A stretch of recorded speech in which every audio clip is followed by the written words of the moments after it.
All right, I'm back in town from working at the Pink House, still dealing with poison sumac all over me.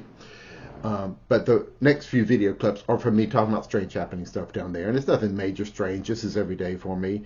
And this is just another everyday strange kind of weird thing, just a weird thing. Back in town here and watching some streaming stuff. And it talks about this Volt something Chinese computer virus going around attacking senators and whatever. And a new Chinese virus called Volt or something. It just went off day before yesterday or something like that, whenever it was. I'm like, that's weird, because I was down there at the Pink House watching television, and it's got a error type of weird graphic at the top because there's so many power fluctuations it's messed up the TV, and that's fine. We don't use it for much anyway, so we leave it there.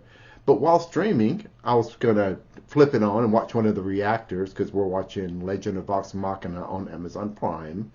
We're streaming through an Amazon Fire Stick, and when I clicked on it, it had these wild Chinese characters at the top at the same time this virus going around. I was like, I wonder if they're propagating the virus to Amazon Prime. Amazon. It's like, that's funny. But anyway, here's a photograph of it.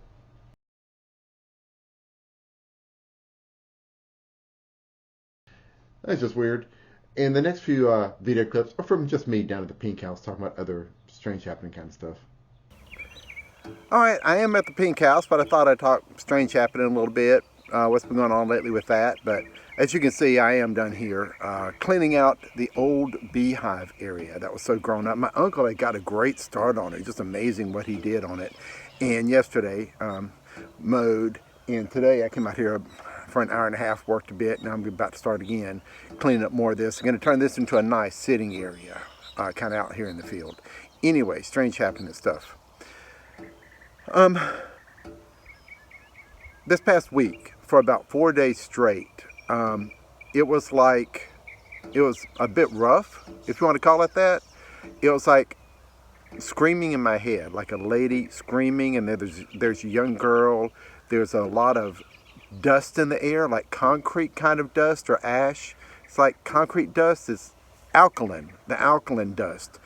I could smell it, and it was like even on my teeth, like fuzz on my teeth, because breathing it in and burning my throat. And that was about 4 days. I kept hearing it in my head this, and it's always the same person, this one lady, then there's her child, but the lady, and even breathing in, burning in my throat a little bit for about 4 days. And it was hard to get through that.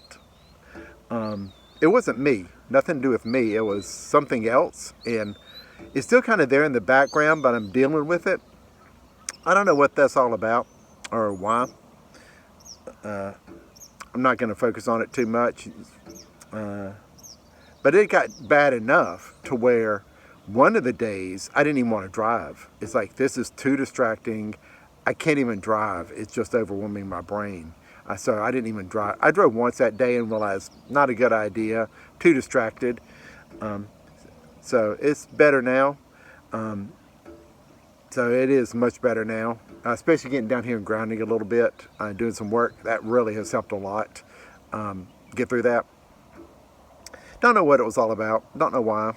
It was funny. I attended last Saturday one of Karen Swain's groups, and they all said the same thing. Not about the screaming or the alkaline dust or ash or whatever it was in the throat. Breathing it in, but it seemed like she was in a residential area with concrete buildings, and it was the concrete dust. Concrete buildings collapsing, and so I don't know what that was all about. Anyway, other strange happening, funny, coming down here. I talked a long time ago in a video, even one of my presentations about sensing things, feeling things, how to feel things.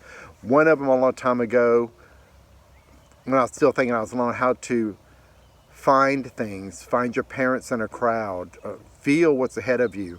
In the first presentation I did for the Portal to Ascension, talking about how to practice telepathy while driving and feeling the person in front of you.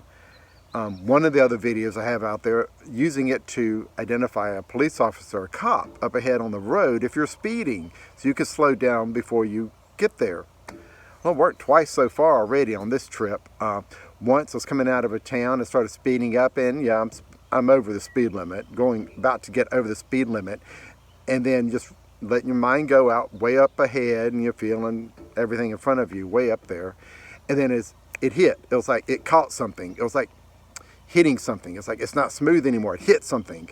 It's like something jarring caught my attention. It's like that means slow down. So I did, and sure enough, exactly where I felt it up on the left side. So there it was. Same thing yesterday, going to town, starting to speed up, going to the speed limit, and then up ahead, a little jar. It's like something's there blocking. There it was. Another police officer. Does work. Oh, something else, just for a strange happening. Not really strange. It's not strange at all. But watched a movie on Amazon Prime the other night called The Secret. It's like, oh, I totally get that. I totally get that. I even sent it to one of my cousins, who's starting to think about some of this kind of stuff. One of my cousins. But it's like, yeah, I totally get it. And the whole basic premise of the whole thing is gratitude. Basically gratitude for everything. And one of my old videos out there, I talked about my walking experience. Whenever I snapped out of it, I started talking to everything. The trees, the rocks, the plants, the sky, everything. And that's part of it, is this gratitude. It's not just saying it to one person one time or thinking it a few times here and there. It's every day, it's every breath, it's all the time, just part of being, part of the way you live. And I started thinking about that on the drive down here too. You're just looking at the trees and just being super, super grateful, but it's beyond that. It goes beyond just what you might call grateful. You know, you inhale it and appreciate everything the way it is, just everything. And then everything starts becoming alive. And that's when I talked to it. That's when I started talking to it, way back when as a teenager in that walk-in experience. So when I say that, talk to everything, this is the base of it. The reason why is gratitude. It's so appreciative of everything and so grateful for the existence of everything that everything becomes alive, and you breathe it in and the breeze starts blowing just like it is now. And it's just a way of being all the time, and everything's alive, and start talking to it. So that was the last bit. I think I just wanted to get out there because, yeah, I like that movie, and as far as for me, that is the way it works for me too, is the gratitude and everything becoming alive and talking to it. Oh, and what I'm grateful for right now is these poles that I use as the base for some seats in this old beehive area slid right out of the ground. You can see how deep they were in the ground, and this ground turns to concrete when it's dry, and it is dry. This ground's like concrete back here right now. And every single one of them slid right out of the ground without effort. Nice. I was just imagining getting a tractor back here and the tractor flipping, trying to pull them out of the ground. But no, every single one of these slid right out. Oh, thank you, thank you. Oh, probably the only other weird, not really weird either. Nothing's really weird, you know. But the neighbor, Kenny, was driving down the street yesterday, stopped, talked to him, and he said he's out looking for his dog. He lost his dog. And as I was talking to him, it's like, I hear a dog barking, like up the road, on the left. He couldn't hear it. And then I focused on it, and I couldn't hear it either. Then when I started talking to him and stopped focusing, heard a dog barking again, and he still couldn't hear it. It's like, yeah, up the road, on the left. And so he took off to go see if he found his dog, and my uncle told me today that, yeah, he found his dog. It was in the corn. So Kenny went up the road a bit into some of the corn, and there was his dog. So glad he found his dog. Anyway, it's starting to get a little warm. It's probably about 1:30, 2 o'clock in the afternoon. May have to take a break for this hot afternoon, but just thinking, you know, I talked about sending the police up the road, 2 for 2 on this trip. Maybe I could come up with a separate category called How To, and just talk about how it works for me. I'm not going to be arrogant and say I know exactly what to do or this is the right way, because I don't know. But I could share what works for me. Maybe it'll work for someone else too, some of this stuff. So maybe that's what I do, is start a how-to category.